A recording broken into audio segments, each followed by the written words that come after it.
তো দেখুন, নির্বাচন কমিশনের তরফ থেকে নতুন আপডেট, কাগজ না থাকলেও বাদ দেওয়া যাবে না ভোটার লিস্ট থেকে, এমনই নির্দেশ দিল নির্বাচন কমিশন। তবে কাদের জন্য এই নির্দেশ তা দেখুন। নথি না থাকলেও একতরফা ভাবে বাদ নয় যৌনকর্মী, আদিবাসী, অশ্রমিকদের নাম, এমনই নির্দেশ দিল নির্বাচন কমিশন। তো যদি কাগজ না থাকে তো একতরফা ভাবে নাম বাদ দেওয়া যাবে না যৌনকর্মী, আদিবাসী, অশ্রমিকদের নাম। দেখুন আরো কি বলেছে, সমাজের একাংশ মানুষ রয়েছে যারা অন্তত দুর্বল ও প্রান্তিক, যেমন যৌনকর্মী, বিশেষ আদিবাসী গোষ্ঠী, আশ্রমের বাসিন্দা।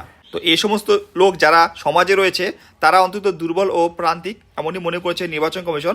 তো যেমন যৌনকর্মী, বিশেষ আদিবাসী গোষ্ঠী এবং আশ্রমের বাসিন্দা। তো দেখুন, যৌনকর্মী, বিশেষ আদিবাসী গোষ্ঠী, আশ্রমের বাসিন্দা এবং এরকম পরিস্থিতি থাকা অন্যান্য দুর্বল ও প্রান্তিক মানুষের নাম ভোটার তালিকা থেকে বাদ দেওয়া যাবে না বলে নির্দেশ দিল নির্বাচন কমিশন। কমিশন জানিয়েছে, বিশেষ নিবিড় সংশোধন মানে SIR প্রক্রিয়ার মূল লক্ষ্য হলো কোনো যোগ্য নাগরিক যেন ভোটাধিকার থেকে বঞ্চিত না হন, অযোগ্য ব্যক্তি যেন ভোটার তালিকায় না থাকেন। সমাজের একাংশ মানুষ রয়েছে যারা অন্তত দুর্বল ও প্রান্তিক, যেমন যৌনকর্মী, বিশেষ আদিবাসী গোষ্ঠী, আশ্রমের বাসিন্দা। একই রকম পরিস্থিতি থাকা আরো অনেক মানুষের নামই 2002 সালে ভোটার তালিকায় নেই প্রয়োজনীয় নথি। কমিশন সূত্রে খবর, এমন পরিস্থিতিতে শুধুমাত্র নথির অভাবে তাদের ভোটার তালিকা থেকে বাদ পড়া আশঙ্কা তৈরি হয়েছে। কিন্তু এই সব মানুষের কাগজ না থাকলেও সরাসরি ভোটার তালিকা থেকে বাদ দেওয়া যাবে না। কমিশন জানিয়েছে, যদি কোনো যোগ্য ব্যক্তি বৈধ বা বাস্তব কারণে প্রয়োজনীয় নথি দেখাতে না পারেন তবে তার নাম সঙ্গে সঙ্গে